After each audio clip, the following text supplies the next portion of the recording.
안녕하세요.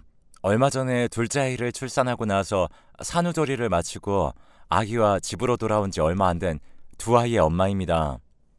아기 낳고 회사도 휴직하게 되고 잠 줄이고 밥 줄여가면서 아기만 보는데도 정말 행복하네요. 둘째 태어나면 첫째한테 더 잘해줘야 한다. 둘째한테 자연스럽게 애정이 더 가니까 첫째에게 특별히 신경 써야 한다. 이런 소리 엄청 많이 들었는데 저는 그렇지도 않더라고요. 오히려 첫째한테 더 정이 가고 둘째 돌보면서 첫째 챙기는 게 힘든 걸 알면서도 첫째가 유치원에서 하원하는 시간이 너무나 기다려집니다. 이번에 둘째 산후조리하면서 더 첫째한테 미안하고 애틋한 마음이 들었어요. 산후조리를 친정집에서 친정엄마가 손수 다 해주시고 미역국도 끓여주시고 하셨는데 첫째 때는 그런 게 없었거든요. 아예 산후조리라는 걸 제대로 챙기지도 않았었죠. 그때는 제가 친정엄마 손에 산후조리라는 걸 받을 수 있게 될 거라고는 상상도 하지 못했습니다. 정말 힘든 시간이었고 친정엄마는 제 곁에 안 계셨으니까요. 아니, 친정엄마가 있다는 것도 잊고 살았었죠. 그런데 이제는 이렇게 친정엄마 손에 산후조리도 받아보고 시간 나는 대로 오셔서 첫째도 돌봐주시고 유치원 하원도 시켜주시고 무엇보다 우리 딸도 아직 애기인데 벌써 애기를 둘이나 낳았어? 하시면서 늘 저를 가장 먼저 생각하시는 우리 엄마를 보면 정말 행복해요. 남편도 저희 엄마한테 늘 감사하다고 하고 자기도 회사 일 바쁜데 최대한 저를 많이 도와주곤 한답니다. 정말 감사하죠. 이렇게 제가 행복한 가정을 가지게 되고 벌써 아이가 둘이라는 게 가끔 믿겨지지가 않아요. 그 전까지의 제 삶은 정말 살아남은 게 대단하다고 스스로 생각할 정도로 힘들고 우울한 날들의 연속이었거든요. 그래도 죽지 않은 것에 너무나 감사합니다. 이렇게 행복을 찾았잖아요. 저는 어린 시절 할머니 손에 자랐습니다. 부모님이 안 계셨던 건 아니고 아빠가 계셨어요. 하지만 아빠는 제가 태어나기도 전에 회사 부도로 직장을 잃으셨습니다. 그리고 다시 변변한 직장에 취직을 하지 못하셨지만 돈은 벌어야 하니까 막노동을 전전하셨고 그러다 보니 술을 많이 드시게 되셨어요. 회사원이었던 당신이 벽돌 나르고 시멘트 나르고 먼지 구덩이에서 일하는 게 자괴감도 드시고 많이 힘드셔서 현실의 환멸을 느끼셨겠지만 하지만 그걸 핑계로 삼아서는 안 되는 거였어요. 아빠는 술을 드시면 집안의 물건을 죄다 부수고 폭력적인 모습을 보이셨거든요. 아직 젊었던 엄마는 그런 아빠를 보면서 두려움에 떨며 출산하는 날만을 기다렸대요. 아기가 태어나면 나아지지 않을까 작은 희망을 걸면서요. 그리고 제가 태어났습니다. 하지만 아빠는 하나도 변하지 않았고 이제 취직은 포기하고 아예 하루 벌어 하루 먹고 사는 막노동판에 완전히 적응해버리셨어요. 그리고 그렇게 버신 건 거의 본인이 다 써버리셨고요. 아마 술값이 대부분이었을 테죠. 생활비는 아주 조금밖에 없었습니다. 당신이 어떻게 그럴 수가 있어요? 누구는 산후조리도 제대로 못하고 나가서 건물 화장실 청소나 하는데 어떻게 다른 여자를 만나요? 돈 벌어다 주잖아. 근데 뭐가 불만이야? 지금까지 내가 벌어다 준 건 뭔데? 근데 내가 스트레스도 좀 못 풀어? 아빠는 다른 여자들을 만나고 다니기 시작하셨습니다. 심지어 당당하게 동네까지 데리고 오셨었고 엄마가 그걸 보셨어요. 막노동하는 사람한테 있는 사람이 붙을 리가 없으니 대부분은 아빠가 술 마시는 주점에 일하는 여자들이었죠. 저를 낳고 아르바이트나 청소 일을 하시며 생활비를 버시던 엄마는 깊은 배신감을 느끼셨어요. 결국 엄마는 저를 친할머니 집에 놓고 짐을 싸서 집을 나가버렸습니다. 자신이 그동안 번 돈을 모두 넣은 통장을 같이 남기셨어요. 미안해 은하야. 엄마가 꼭 돌아올게. 엄마가 돈 많이 벌어서 꼭 너 데리러 올 거야. 엄마가 정말 사랑해 우리 딸. 어머님, 이 통장 안에 든 돈은 어머님 아들 손에 절대 못 들어가게 해주세요. 적은 돈이지만 오로지 은하 위에서만 써주세요. 지 마누라 도망가도록 얼마나 개판으로 살았으면 네 엄마가 이 어린 걸 두고 집을 나갔겠니. 아이고, 못난 것. 다행히 친할머니께서는 저를 걷어주셨어요. 할머니는 엄마에게 그래도 엄마인데 좀 더 버텼어야 한다고 책망하신 적도 있지만 언제나 엄마 마음을 이해하신다고 하셨어요. 아빠가 그만큼 나빴던 거라고요. 그래서 자라면서 엄마를 향한 원망을 조금씩은 덜 수 있었죠. 저는 그렇게 두 돌을 간 넘겼을 때부터 친할머니 손에 자라게 되었습니다. 친할머니께서는 동네 기사식당에서 음식을 하셨어요. 그래도 수입은 있으셨으니까 저를 돌보셨겠지만 아빠는 엄마가 집을 나가든 말든 늘 술만 드시고 여자들 만나고 다니셨고요. 남들처럼 유치원도 못 가고 좋은 옷도 못 입었지만 그래도 할머니의 사랑은 있었습니다. 할머니는 본인 배 비워가면서 제게 고기 만찬을 해다 먹이셨죠. 기사식당 주인의 배려로 저는 식당 구석에서 일하는 할머니를 보면서 놀 수가 있었습니다. 할머니가 힘들게 요리하시던 모습이 지금도 선하네요. 저거 지 엄마 닮아서 나중에 여기저기 옮겨 다니고 한 곳에 못 붙어 살 거야. 에휴, 지 엄마 닮아서 눈 희번떡한 거 봐. 지 엄마 닮아서 나중에 시집이나 갈까 몰라. 실제로 엄마를 많이 닮았습니다. 그래서 아빠는 제게 매번 엄마를 닮았다고 하시면서 저런 말들을 하셨어요. 할머니가 계셔서인지 저는 엄마처럼 폭력적으로 힘들진 않았지만 그래도 저를 딸로 보지 않고 집 나간 아내로 보고 원망하는 아빠를 보고 아빠의 말을 들으면 너무 힘들었습니다. 정말 할머니만 아니었으면 우울증에 걸려서 벌써 죽었을 것 같아요. 다행스러운 일인지 할머니는 일하시는 것과 연세에 비해 상당히 건강한 분이셨어요. 할머니가 버신 돈으로 저는 초등학교, 중학교, 고등학교를 전부 다 다녔습니다. 물론 정말 비교하면 심하게 가난한 아이이긴 했지만요. 정부 지원금도 받았고 학교에서 학기마다 불려가서 기초수급자 같은 그런 안내도 받아야 했고요. 그래도 학교 다닐 수 있었던 것만으로도 감사했어요. 대학은 일찌감치 포기했습니다. 고등학교 3학년 때 학교에 있던 직업반에 들어갔어요. 가서 컴퓨터도 배우고 자격증도 따고 하면서 졸업 후 바로 취업을 했고 운 좋게 3학년 2학기 때 면접을 보고 지원한 회사에서 합격 통보를 받아서 컴퓨터 관련 사무직으로 일을 하게 되었습니다. 낮에는 학교 가서 출석 체크만 하고 바로 출근해서 일하는 시기였죠. 처음 월급 받아서 할머니 가져다 드리니까 할머니가 우시더라고요. 아이고, 애기가 이렇게 예쁘게 잘 자랐는데 지 엄마가 보면 얼마나 후회할 거야. 자기 딸이 이렇게 잘 자라준 것도 모르고 나가고 하시면서요. 저는 할머니, 이건 다 할머니 용돈이야. 무조건 할머니가 다 써. 아빠 절대 주지 말고. 아니, 내가 월급 받았단 얘기조차 하지 마. 라고 당부를 드렸죠. 하지만 할머니는 그 돈으로 제 신발을 사오셨더라고요. 그런 할머니를 보면서 저는 이제 내 진짜 부모는 할머니다. 아빠가 나한테 어떻게 대하든 월급을 가져오라 마라 하든 난 할머니 보면서 돈 벌어야지 하고 굳게 다짐했습니다. 그런데 참 철이 없었어요. 돈 벌 생각만 하고 다른 곳에 한눈 팔지 말고 정신 차리고 일만 했어야 하는데 분수에 맞지도 않게 남자랑 눈이 맞아버린 거죠. 제 나이 23살이었습니다. 회사 사람들이랑 업무상 어느 갤러리 한 곳에 가게 되었어요. 그곳 갤러리에서 미팅을 하고 나오는데 한 남자가 따라 나오더라고요. 저기 혹시 시간 되시면 커피 한 잔 사드리고 싶어서요. 네? 저를요? 네. 이런 말씀 실례일 수도 있지만 첫인상이 너무 좋아서요. 커피 사드리고 싶습니다. 깔끔하게 양복을 입은 그 남자는 저에게 커피를 사주고 친절하게 대화를 이끌었어요. 준수한 외모에 누가 봐도 저보다 잘 사는 집 사람인 그가 저도 싫지 않았습니다.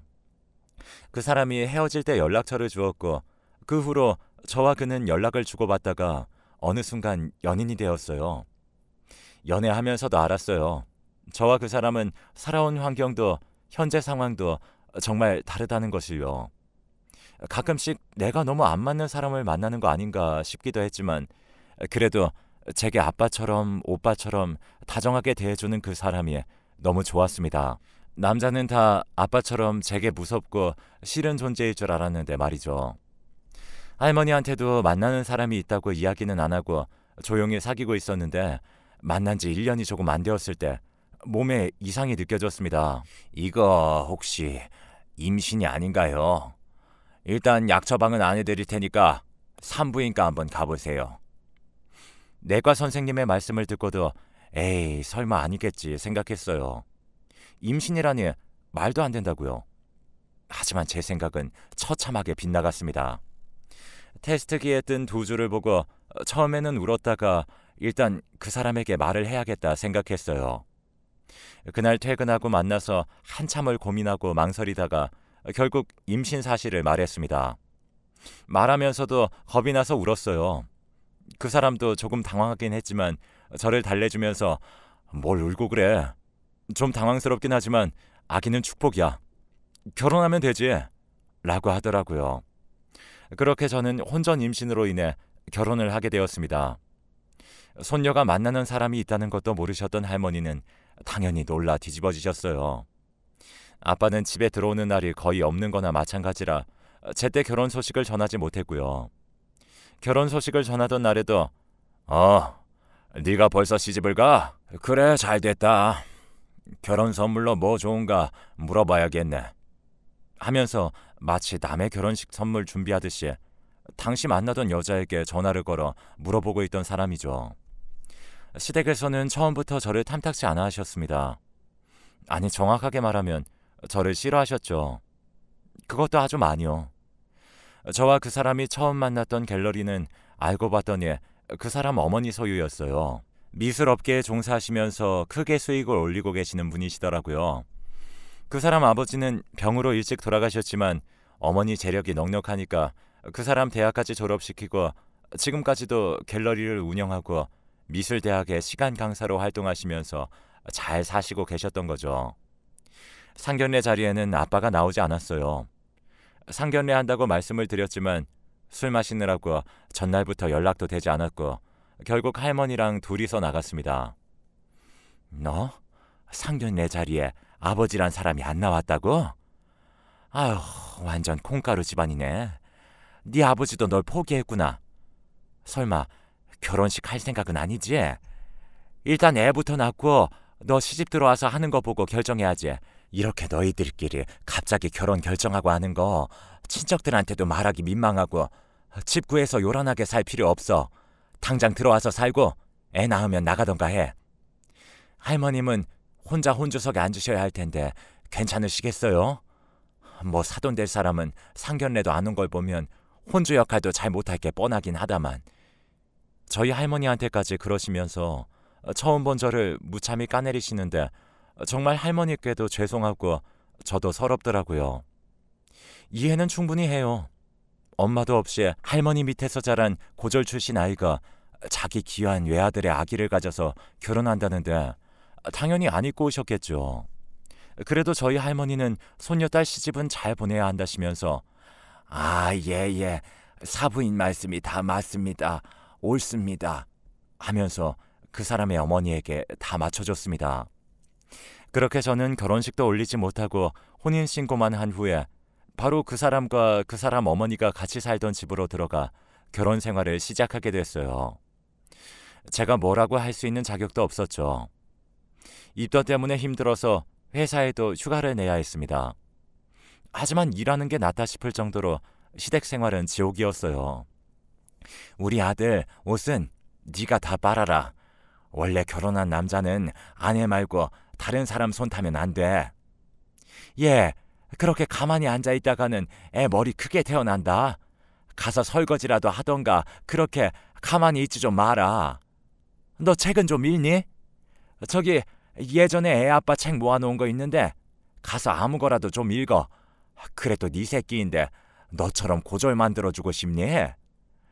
남들은 며느리가 합가하면 아주 그냥 몇 첩 반상을 차려내놓는다는데 아휴 내 팔자는 이게 무슨... 하루 최소 3번은 듣는 모욕적인 말들에 저보다 뱃속 아기가 더 걱정되었습니다. 언제나 저를 경멸의 눈길로 바라보는 어머님도 무섭고 미웠고 집안일 하는 건 상관없었지만 그런 폭언들과 모욕적인 말들을 뱃속 아기들에게 들려줘야 한다는 게 너무나 미안했어요. 아기는 딸이었습니다. 딸이라는 소식에도 이왕 가질 거면 아들을 가져야지 원. 첫째부터 딸이라니 이게 무슨 하면서 저를 깔보듯이 내려다보던 어머님이었어요. 남편은 회사 일로 바빠서 밤늦게 들어왔다가 아침 일찍 나가곤 했습니다. 그래도 퇴근하면 저와 몇 마디 대화도 하고 다정하게 대해주지만 피곤한지 금세 골아떨어지게 일쑤였다죠. 그렇게 저는 점점 어둡고 우울하고 외로운 며느리, 아니 거의 가정부가 다 되어갔어요. 뱃속 아기 생각하면서 힘든 거, 서러운 거 다 견뎠습니다. 엄마가 울면 뱃속 아기도 운다고 해서 울고 싶어도 참아가면서 네 어머님 하고 고분고분하게 굴었어요. 최대한 덜 밉보이자 싶어서요. 출산하는 날에도 어머님은 신경 하나 안 쓰셨고 진통이 와서 제가 직접 구급차를 불러서 병원에 가서 아기를 낳았습니다. 남편은 퇴근 후에 병원으로 왔고 제가 집에서 진통 오는 것도 안 보셨던 어머님은 한 번도 병원에 오시지도 않으셨어요. 딸 봐서 뭐하냐가 이유였죠. 저희 할머니는 저 출산했다고 미역국 싸들고 병원 오셔서 우시는 거 보고 저도 같이 울었습니다. 그래도 아기가 태어나고 나면 나아질 줄 알았는데 손자가 아니라 손녀라는 이유로 저는 너무 미운 털이 박혔어요. 우리 딸도 마찬가지였고요. 태어난 지 100일도 안 된 아기에게 얼른 키워서 독립시켜야지 이런 말을 아무렇지 않게 하셨기에 저는 아기 귀에 나쁜 소리 다 씻겨가라고 목이 쉬도록 예쁜 동료를 불러줬습니다. 그러던 어느 날이었어요. 아기 100일이 지난 직후였죠. 이제 결혼식 해야지. 날 잡아놨고 민석이한테도 말할 거니까 그렇게 알아. 결혼식이요? 그래. 주변에서 암암리에 내 아들내미 결혼하고 애까지 있다고 다 알고 있는데 보는 눈이 있어서라도 식은 올려야지. 안 그랬다간 나랑 내 아들 체면이 뭐가 되겠니? 결혼식을 하려는 이유도 저를 위한 것이 하나도 없었지만 저는 알겠다고 했습니다. 그리고 그날부터 아기 안고 어머님이 시키는 대로 여기저기 불려다니고 따라다니면서 결혼식을 준비했어요. 결혼식의 모든 것, 심지어 드레스까지도 어머님이 다 결정하셨고 남들이 다 한다는 웨딩 사진이나 드레스 입고 공주놀이 그런 건 하나도 못했습니다. 드레스도 제 스타일이 아닌 드레스였죠. 길게 할 것 없고 꽃이고 장식이고 화려하게 준비할 필요도 없어요. 그래도 여기가 꽤 이름 있는 웨딩홀이니까 알아서 체면 차리고 싶은 만큼만 준비해 주세요. 그래도 아드님 결혼식인데 괜찮으시겠어요? 어머, 우리 대표님 역시 세심하시네. 괜찮아요. 어차피 얘랑 나란히 서 있으면 우리 아들은 자동으로 빛나니까. 웨딩홀 상담과 예약에서도 저는 생판 모르는 남들 앞에서 무참히 깔아뭉개졌습니다. 얼굴이 화끈거려서 아기만 바라보고 아무 말도 못했네요. 제 결혼식이지만 저를 위한 건 하나도 없었어요. 결혼식 당일에 드레스를 입은 저를 보면서 아이고 내 새끼 너무 예쁘다 라며 우시는 할머니를 보면서 저도 애써 웃었습니다. 아기는 할머니가 안고 계셨어요. 그래도 딸 결혼식이라고 웬일로 멀끔하게 나타난 아빠도 있었고요. 제 결혼식은 정말 전형적인 결혼식으로 진행됐어요. 주례자 선생님도 어머님이 모셔오신 분이었고 정말 흔하디흔한 주례사가 이어졌죠. 자, 그럼 다음으로는 신랑의 어머니께서 말씀 한마디 하시겠습니다. 사회자의 말에 저는 불길함을 느꼈습니다. 그리고 그 예감은 틀리지 않았고요. 너 같은 애가 우리 집안에 시집 오는 걸 감사히 생각해야 한다. 딸 육아는 힘들 것도 없고 몸 관리 잘해서 아들 꼭 낳아라. 제사랑 친척 어르신들 일정도 이제 결혼식까지 다 했으니 네가 꼼꼼하게 챙겨야 한다. 등등. 정말 많은 하객은 아니었지만 그래도 모르는 사람들도 있는 그 자리에서 저는 무참히 짓밟혀지는 기분이었고 남편도 표정이 난감해지더라고요. 그렇게 어머님의 말이 끝나고 자리로 돌아가 앉으신 뒤 다음 행진이 이어지던 순간이었어요. 죄송하지만 저도 한마디 해야겠는데요. 어떤 아주머니가 우아하게 일어서시면서 말씀하셨어요. 어디서 본 듯한 얼굴이었습니다. 어머 대표님, 여기 와 계셨어요. 아유, 어떻게 이런 자리까지. 그런데 어머니 말고도 대표님을 보고 놀란 사람이 한 명 더 있었어요. 그건 바로 제 아빠였죠. 당신이 어떻게 여길... 오랜만이네요. 그동안 잘 지낸 것 같지는 않으니까 굳이 안부는 안 물어볼게요, 은하 아빠. 엄마? 멍한 저를 보고 대표님은 잠시 동안 슬프게 웃으시더니 눈물을 참는 것 같은 표정을 지으셨어요. 신랑 어머니가 한 말씀 하셨으니까 신부 어머니인 저도 한마디 해도 안 될 건 없겠죠? 사실 엄마라고 하기도 부끄럽고 창피하네요. 저렇게 딸이 착하고 예쁘게 잘 커졌는데 저는 멍청하게 딸을 떠나서 해준 게 없었으니까요. 제 팔자가 안 좋아서 그런 거겠지만 저는 피덩이인 제 딸을 두고 저 혼자 살겠다고 도망쳐 나온 못돼 먹은 여자입니다.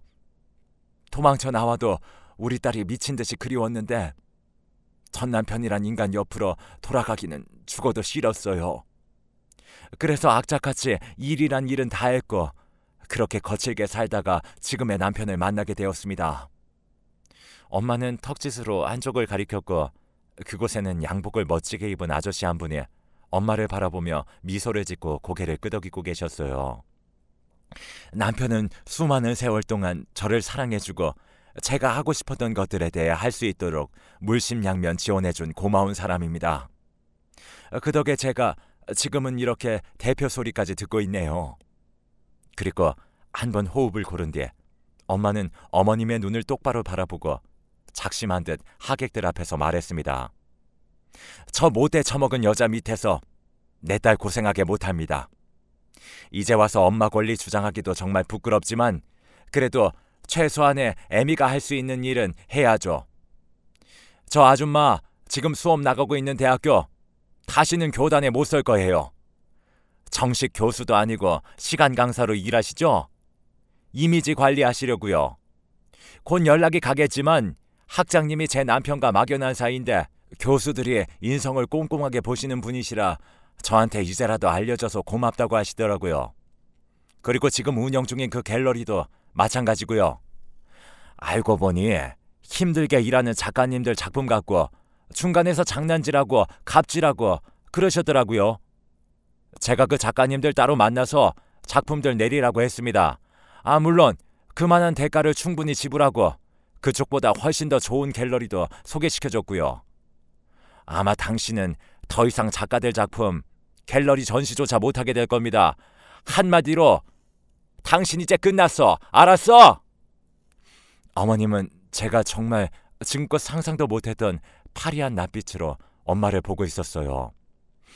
아빠도 마찬가지였죠. 그리고 자네, 선택해.